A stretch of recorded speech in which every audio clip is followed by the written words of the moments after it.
서울의 봄카인. 넓은 광화문 거리에서 탱크를 본 적이 있다. 괴괴한 도심, 완전 무장한 군인들이 총을 들고 거리 곳곳을 지키고 서 있었다. 교복을 입고 등하교하던 길의 풍경이었지만 막연한 두려움에 친구들과 얘기하는 목소리도 조심스러웠던 기억이다. 아이러니하게도 당시의 상황을 영화한 스크린을 마주하고서 당시의 경험은 공포로 다가왔다. 10.26 사태 이후 국장이 치러지는 광화문 내거리의 풍경도 기억에 있다. 모여든 인파 중에는 훌쩍이며 엎드려 우는 사람들도 있었다.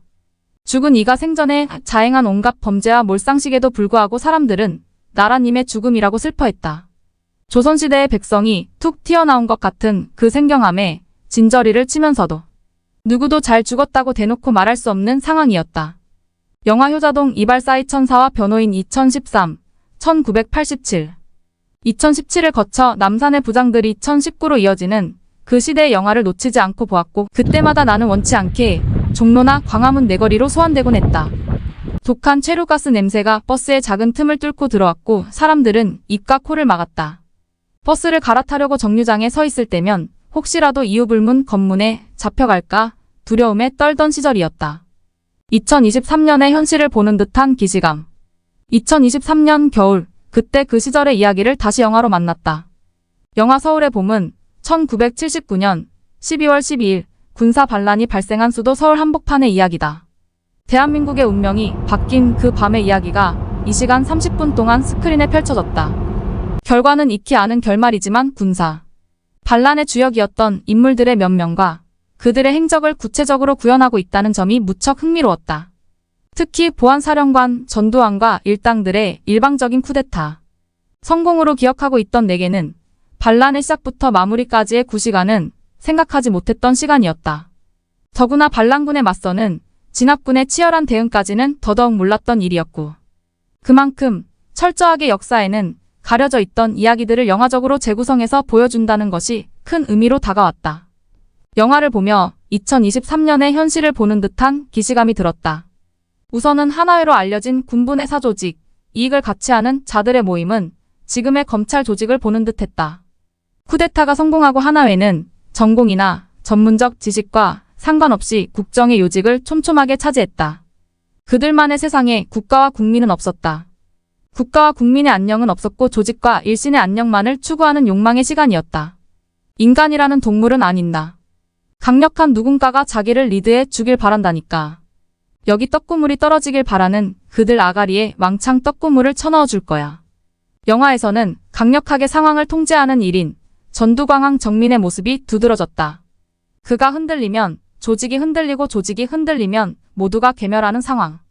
실패의 두려움에 대한 불안, 심리를 파고들어 사람들을 설득하고 어떠한 불법도 합법으로 조작하고 가담하게 하는 전두광의 모습에서 지금의 누군가가 보이기도 했다.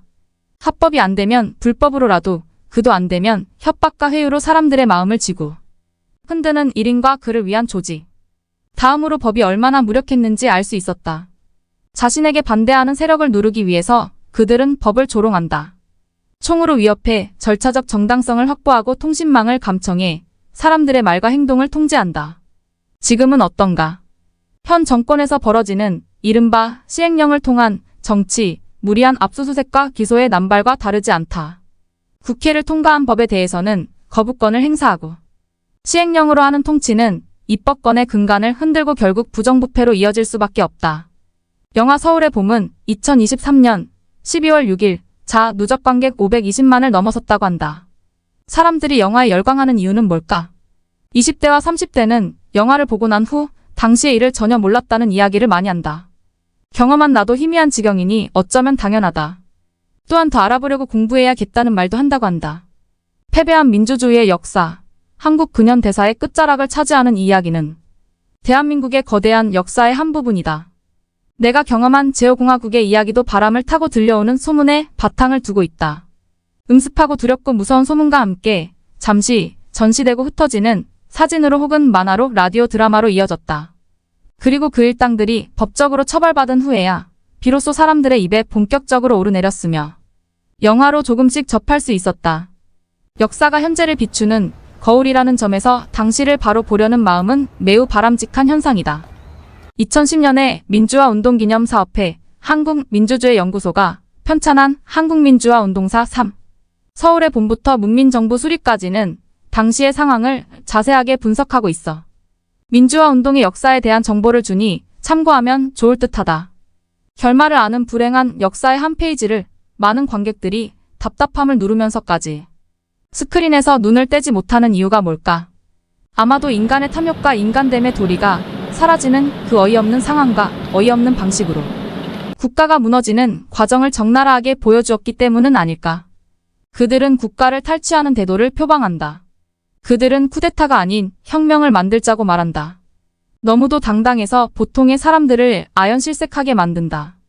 배우의 연기지만 쿠데타에 성공하고 마지막에 화장실에서 전두광이 미친 듯이 크게 웃는 장면에서는 한 인간의 권력을 향한 집념의 광기를 집약해서 보여주는 느낌마저 든다. 대한민국 육군은 다 같은 편입니다. 전두광의 같은 편이 되자는 이야기에 이태신 정우성 수도 경비사령관이 한 말이다. 모든 군인은 나라를 위해 싸우는 것이 마땅하지만 전두광은 자신을 위해 싸웠다. 하나회로 특정되는 권력 집단에 맞서서 그들을 저지하려 했던 이태신 등은 전두광의 의도를 파악했고 최선을 다해 대응했으나 법과 원칙을 무시하는 쿠데타 세력을 막기에는 역부족이었다. 그들의 인생 마지막 또한 처참했다. 마치 독립운동가와 그 후손들의 처지와 다르지 않다. 줄피 리바넬리가 쓴 마지막 섬에는 쿠데타로 정권을 잡아 대통령까지 오른 인물이 나온다. 장기 집권 후 마지막 노후를 보내기 위해 섬에 정착한 그는 자기의 방식으로 섬을 통제하고 공동체를 분열시킨다. 소설은 독재자의 권위주의와 정치에 대한 무관심이 공동체를 어떻게 파괴하는지를 적나라하게 보여주며 경고의 메시지를 전한다. 어딘가에 악이 존재한다면 그곳에 있는 모든 사람에게는 조금씩의 책임이 있다라고. 악이 그 모습을 드러낼 때 그에 맞서 대항하지 않는 모두는 그 악행의 일정 부분 동참한 것이나 다름없습니다. 서서히 독재자의 자리를 차지한 자들에게 처음부터 아니라고 해야 합니다. 저항하는 것은 고귀한 것입니다. 줄피 리바넬리 마지막 섬 중. 다시 50년 후 영화의 주역은 누가 될까? 그들만의 리그로 답답함을 주는 것이 아닌 관객을 통쾌하게 하는 영화였으면 좋겠다.